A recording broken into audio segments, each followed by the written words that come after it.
নারায়ণগঞ্জের সোনারগাঁও উপজেলার সনমান্দি ইউনিয়নের পশ্চিম সনমান্দি থেকে আলিপুরা বাজারে যাওয়ার সেতুটি দীর্ঘদিন ধরে চরম ঝুঁকিপূর্ণ অবস্থায় রয়েছে।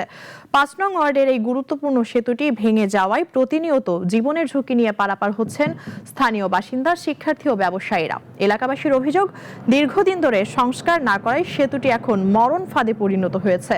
যে কোনো সময় বড় ধরনের দুর্ঘটনার আশঙ্কায় রয়েছে স্থানীয়রা। দ্রুত এই সেতুটি সংস্কার বা নতুন সেতু নির্মাণের দাবি জানিয়েছেন ভুক্তভোগী এলাকাবাসী। এই ব্রিজটা খুবই ঝুঁকিপূর্ণ বললেই হবে না, এটা এক প্রকার মৃত্যু ফাঁদ। যে কোনো মুহূর্তে মর্মান্তিক দুর্ঘটনা করতে পারে। ব্রিজটা মানে একটা পরিস্থিতি সব যাত্রা হয়ে গেছে। এমপি হয়ে গেছে অনুরোধ, আমরা নতুন ব্রিজ চাই। প্রধানমন্ত্রীর কাছে দাবি, এই দোনোটা ব্রিজ আমরা নতুন চাই। আমরা এই 2 নাম্বার কাজ আমরা এই সমস্ত কাজ মানব না। আমরা নতুন ব্রিজ চাই।